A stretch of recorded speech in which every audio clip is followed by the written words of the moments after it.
Well, hope this works. All right, so I can't remember, to be honest, where I took the last video. There's been quite a lot that's been happening. I got the robot going. Dusty wants to get in. But anyways, okay, so the update is this. They've got the forms laid partially. All this wood here in the middle I'll talk about later. So these are the forms. The current big problem, not really problem, but just hurdle, is that we want the slab to be raised about 3 inches off of grade. The actual grade of the property slopes towards the fence back there. So when we cut this out, we want a flat garage floor. So if you look at the forms right here, you can see that they're about 3 inches off of this slab right here. But when you go all the way to the end, they're almost a foot off of the grade because we're sloping down that way. So the problem that this causes is then when we go over to the lawn side, well, one, it causes a problem with the footings. They've got to now bring in a ton of dirt to essentially regrade all of this so that it is flat and they can actually add footings that are going to do something. The other problem is here. You see the grade of the property is like right here. However, the top of the slab, the top of the slab is the top of these forms. So you're gonna have a pretty big cement ledge and a step up to get to the man door, which is gonna be right here. And then there's gonna be 2 windows right there. But we're gonna need steps now, or we're gonna need to regrade this and slope it down towards here and then to the fence. There's always something. There's always something. It just doesn't, it's too good to be true when they say that, yeah, it's just gonna go, we're gonna get started, we're gonna get done in a month and a half. No way. No way, not even close. Anyways, we're actually bringing in a new concrete guy on Tuesday to basically look at this and make sure everything's good. The guy we were dealing with before is just unreliable. And yeah, so my general contractor is bringing in a new guy, and I'm going to talk about some of this wood that I've laid out here to kind of go over the proposed layout of the garage. So this thing is the 4-post lift. The runners, the pieces of wood that go this way, are the runways on the 4-post. So that's where the tires are going to go. And then the edges here are going to be the footprint. So as far out as this goes, right there, right there, right there, and right there, are going to be the posts that stick up. So this is actually going to be, it's not going to be as crammed. It's not like we're going to have a big thing that's just blocking this entire space. The runways start right in here. So this is all going to be open space. However, it is definitely more crowded than I had anticipated. I'm glad I made it this big, but I see why everybody says you're always going to wish you went bigger. And I can't go any bigger, unfortunately, without just ruining the property. But I get it now. Here is the where the ML350 Mercedes, that's what Madison drives. I'm thinking that she's gonna be on the right side. We'll see. The problem is this post is gonna be right there. So, and the garage door is right there and right there. So you'll notice I've actually moved the lift is actually over to the left from the garage door because that's just where the posts are. We only care about the runways, which are right there and right there. However, these two things are the footprint of the ML. And I anticipate that it's going to come in at an angle for several reasons. But one, I think that so that it's easier to back out, and they can then come around this corner, back around in there. This car is going to be out of here. Everything, this is all clear, and then pull out through the gate instead of having to back up. I could back up, and Madison can back up, but it's just easier when you can turn around and then go straight down. And it's a lot cheaper than regrading the entire the entire property, which is just not going to happen. Yeah, and the reason to do that would be to then cement this. We'd have to remove the tree. We're not doing that. Yeah, no more trees coming down. So then we walk in. Whoa, shit.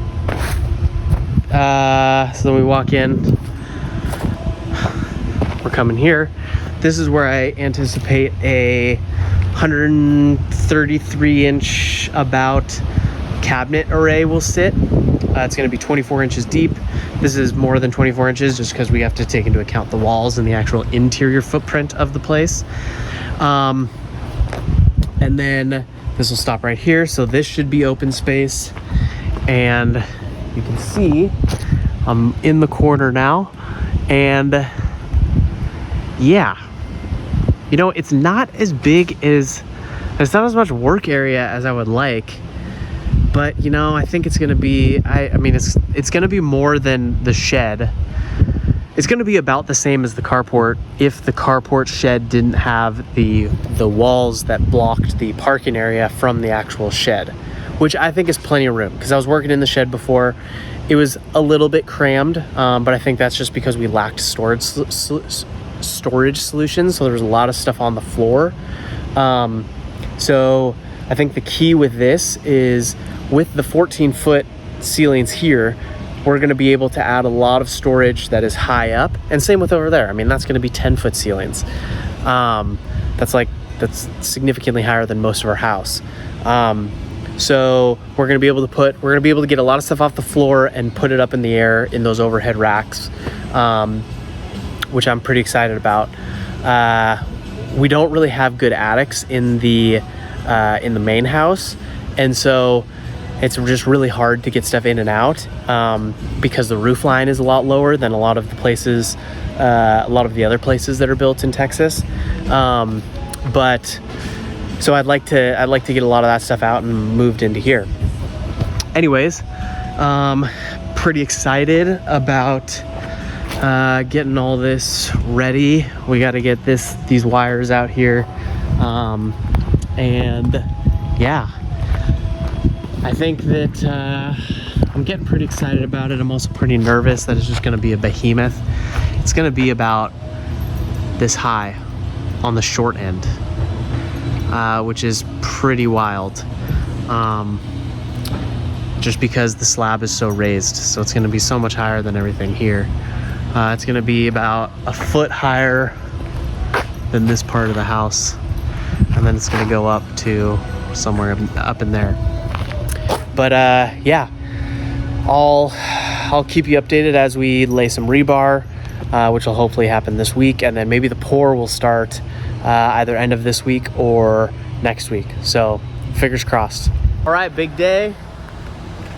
We got the boys over there working. We got the concrete truck coming up the driveway. What's that? I think he's got my keys. Oh, I got it. We're good. We got Dwayne here, the GC on the job with Fashion Services. And yeah, Prado Ready Mix. Yeah.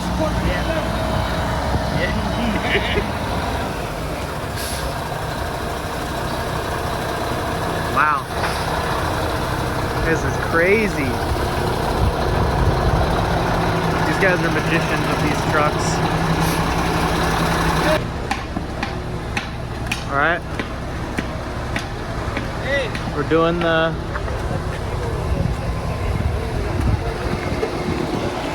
call the company. Checking. Oh. Okay.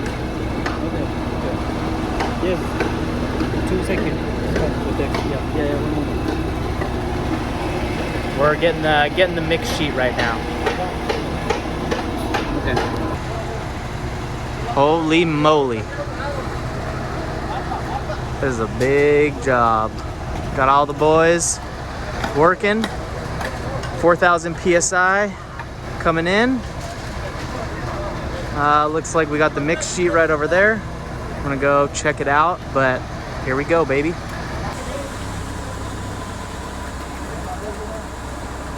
All right, that's it. We're done. Like 17 trucks. 82 trucks. 20 yards. That's it? I don't know. It seems like a big hole. I thought it would be. I thought it'd be more. More than 2 trucks? Wait, I don't know what I thought. I thought it would be more than 2 trucks. Yeah, I don't know.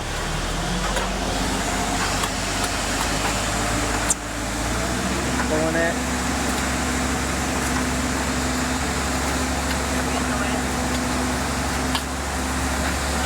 Maybe for this guy.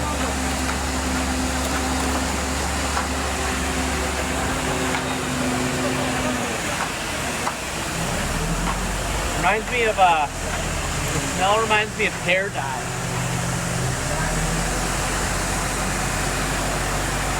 Not very strong, but just like faint hair dye. Yeah. Wow.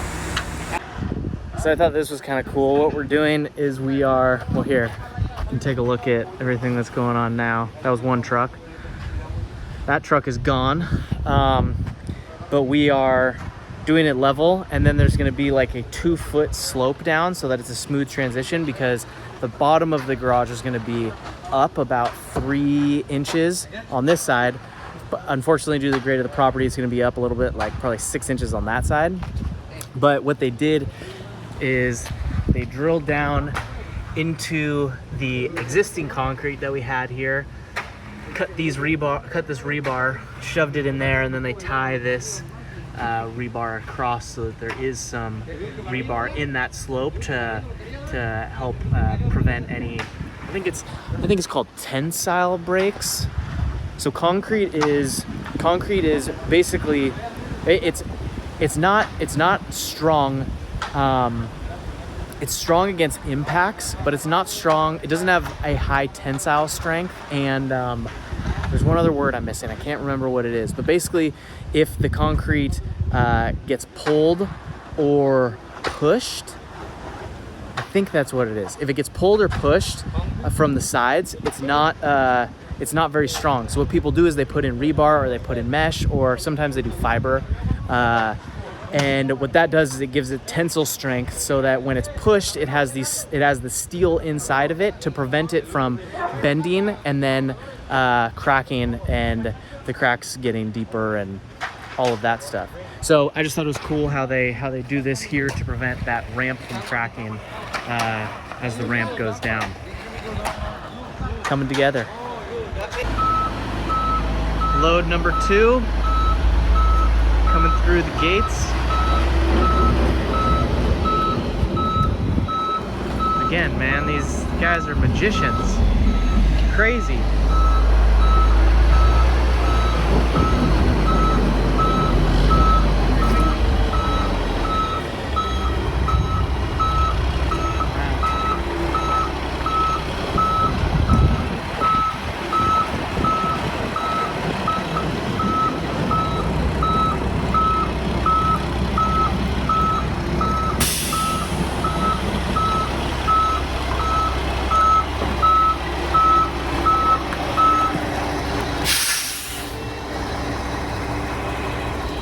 Success again.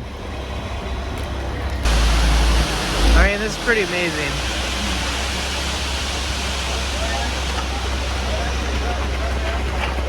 There is a ton here. So this layer was a little bit wetter than the last. The last seemed really dry. which I think is good in concrete. The wetter, I don't think you want it very wet, because if it has to do with something in the chemical process with the cement, and how it mixes with the aggregate in the water. This is not too much by any means, but just interesting to see the differences from the two different trucks.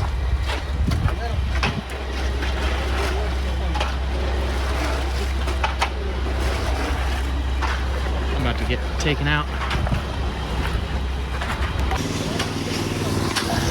All right, so it's been about, well, right now it's about 5:30. No, it's 6.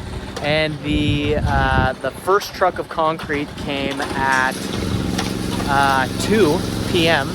And here we are, 4 hours later. 4 hours later, they're already standing on it and doing the smoothing, which is wild. I did not know that this stuff dried that quick. So you gotta be pretty fast. Here what they're doing is they are edging it. They're building the ramp for it out, so it's gonna be a smooth transition into the garage. And then over here, these cuts right here are for the stonework. So the stone goes in there and is supported via the concrete, obviously. And then there's a little lip. I don't really know what the lip is for, but it has something to do with code required. I don't know. And then those are the studs for the 2x4s, for the frame, for the actual walls. And then you'll put insulation in those, and then the sheetrock, and you are good to go. What else did I learn? I don't know. I've learned a lot today, but yeah, that's about it for now.